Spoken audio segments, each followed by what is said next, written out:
Hello YouTube and welcome back to Aquarium Talk TV. Today's episode, I'm going to give you guys a tour of my tank. I have got a 65 gallon, well actually I think it might be a 70, but anyways, 70 gallon mixed reef aquarium.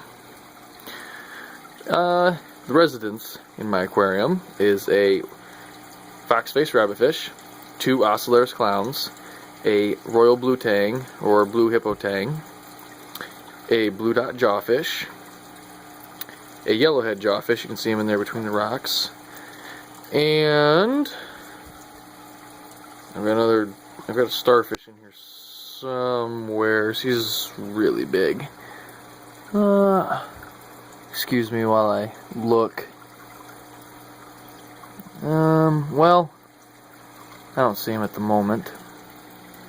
Perhaps I'll come across him while we are talking.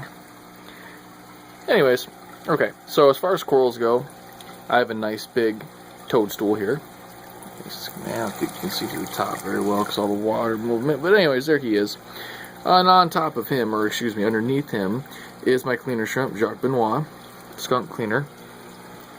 You guys can see what that looks like if you're not sure. It's kind of hard to tell, you know, it's dark underneath there, but really beautiful red coloration with a white stripe down the back. Then I've got some acans, which are doing really well. Duncan colony, which is also doing really well.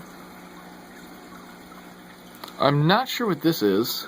It's blue with green, you know, spots all over it. It's not a chalice, it's, boy, you know, the guy that I picked it up from, he told me all about it. He told me what the name of it was, but I don't remember. But underneath these Kessel LEDs, it reflects that nice blue light. So it's blue with green, which is pretty cool. You don't see that too often. This is an Australian purple-tipped hammer coral. That is a piece of the toadstool that I fragged. A neon green hammer. Both of those are, that one and the purple tip are both from the Euphyllia family. So be careful when you're placing other corals next to them because they have a very strong sting. Up here I've got, well, I'm working on some zoanthids, eagle eye, and I'm not sure what the green ones are called. Just green. Huh. Okay. Got some pulsating zinnias over here. We aren't doing too much at the moment. I think they were shedding their mucous membrane, their layer. They do that sometimes, so they're not really pulsating at the moment.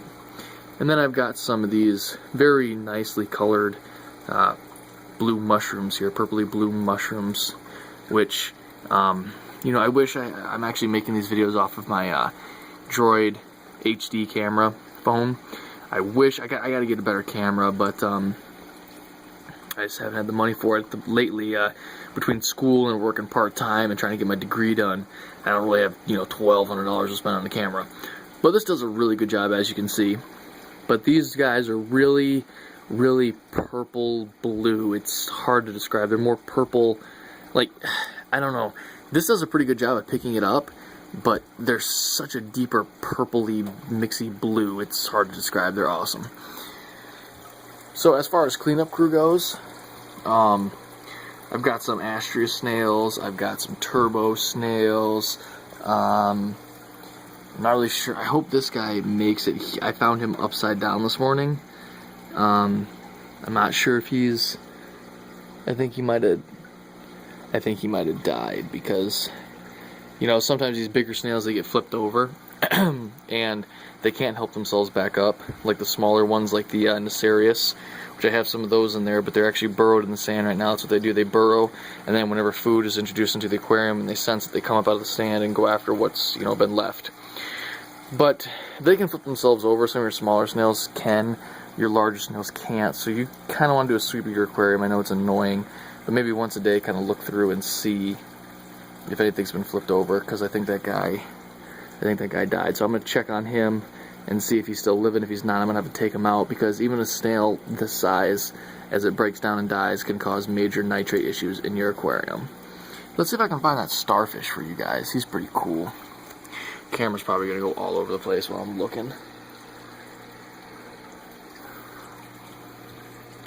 Oh, back there is my, let's see if you guys can see him on that back rock. That's my blue tuxedo sea urchin. Still not having any luck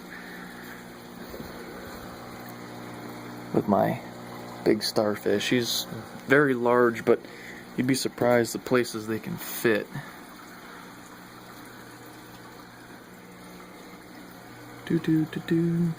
Well, these two guys are probably going to start fighting. The blue dot and the yellow, they pick on each other. I figured I had enough space in here for them, but I don't. This guy seems to like this Duncan colony. He's all over it. I don't think the Duncans really appreciate it, but they should be okay. Well, this is actually kind of worrying me that I can't find that starfish. I mean, he didn't crawl out of the tank or anything. I don't see him on the walls. Alright, I'm probably boring you guys with all the wobbliness of this. Let me look one more time, and if I can't find him, then that'll be the end of this video.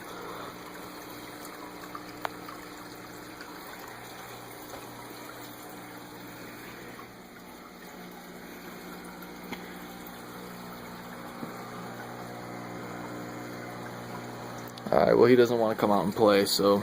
Alright, well, that's just, the quick little tour of my tank, so, yeah, if you guys have any questions or comments on how I did anything, or how I'm doing things, or, maybe what I'm using as additives, let me know. I'm going to pick up a new protein skimmer, because this one's garbage.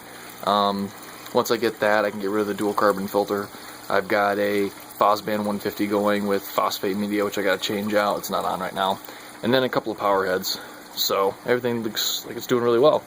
So alright guys, you got any questions or comments? Let me know.